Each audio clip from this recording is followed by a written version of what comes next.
Hoy nos despertamos bien motivados. La Cruz de Ferro nos esperaba. Vamos dirección Hospital de Órbigo. Los primeros kilómetros de la etapa los realizamos por una vía paralela a la carretera nacional que se estrecha en algunos tramos. Llegamos a Hospital de Órbigo.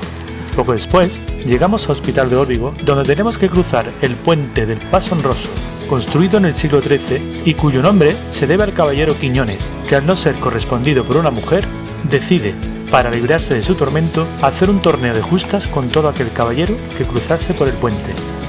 Aunque hay varias opciones para continuar el camino, nosotros elegimos la que sigue una vía paralela a la carretera nacional. Esta elección también nos lleva hasta el crucero de Santo Toribio, donde ya podemos divisar a lo lejos la localidad de Astorga. Hola. Ya estamos a las puertas de Astorga. Estamos ahí al lado. En la época romana, Astorga tuvo una importante relevancia como emplazamiento militar debido a su situación estratégica en la conquista del norte de Hispania. Con el tiempo, se desarrolló como núcleo civil, siendo un enclave por el que se cruzaban numerosas calzadas provenientes de diferentes puntos de la Hispania romana. Prueba de este desarrollo civil es la casa o domus del siglo I, que encontramos a la entrada del poblado, donde destaca el mosaico de unos pájaros.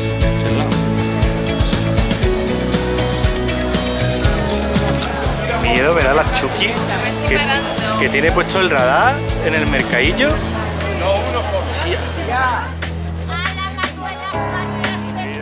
Al igual que el León, Gaudí deja aquí su huella con el sorprendente Palacio Episcopal, iniciado en el año 1889.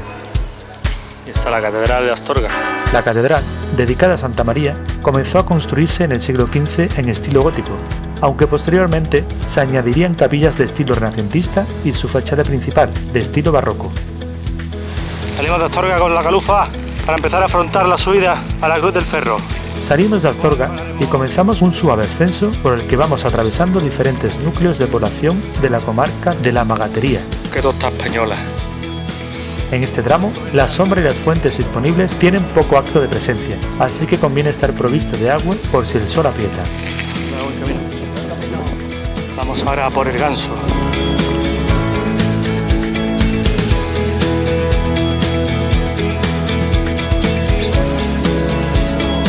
El Ganso sería nuestro alto en el camino para almorzar. Estamos en el Ganso, haciendo tiempo para que podamos coger la bici porque es una califa muy grande. Seguimos nuestra ruta hacia Rabanal del Camino. Vamos tranquilamente porque tenemos medio kilo de macarrones, 2 huevos fritos con patatas, una ensalada. El chorizo se me ha repetido ya. Ya se te ha repetido el chorizo, ¿no? Decidimos llevar una piedra a nuestras alforjas para encarar el resto de la subida a la Cruz de Ferro. De esta forma, queríamos tener el gesto simbólico de intentar saber afrontar nuestras cargas de la vida cuando depositásemos las piedras bajo la cruz.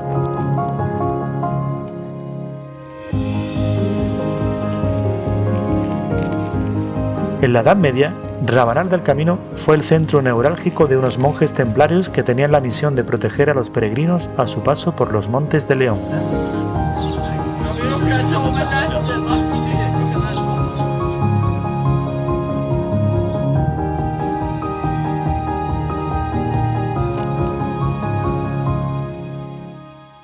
Nos despedimos de Rabanal del Camino para seguir a la Cruz del Ferro.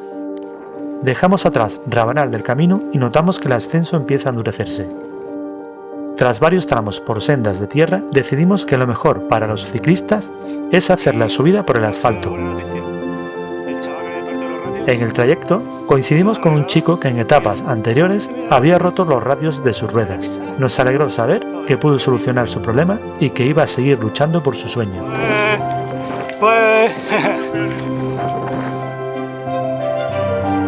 Pedalada a pedalada, nos íbamos acercando a uno de los puntos más elevados del camino francés, situado a 1500 metros de altitud.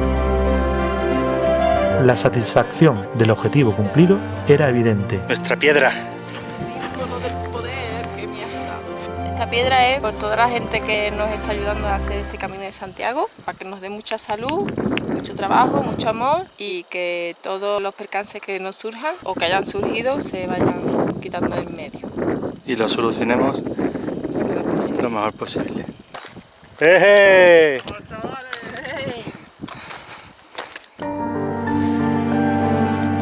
Nosotros cumplimos con la tradición aportando nuestras piedras y el compañero del que hablábamos antes puso uno de los radios de sus ruedas maltrechas.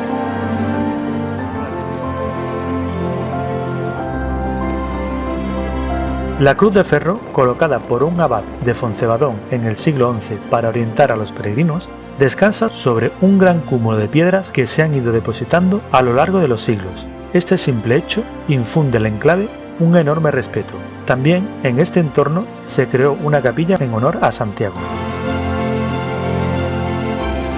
Continuamos nuestro camino afrontando el descenso por el asfalto mientras contemplamos la belleza de los montes del Bierzo.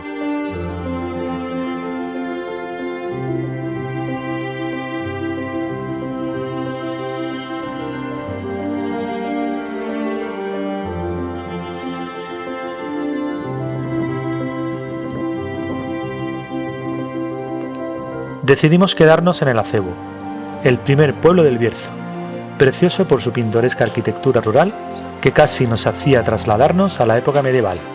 Culminar la etapa de hoy con estupendas sensaciones merecía un premio y no fue otro que disfrutar de una fantástica guardilla con magníficas vistas.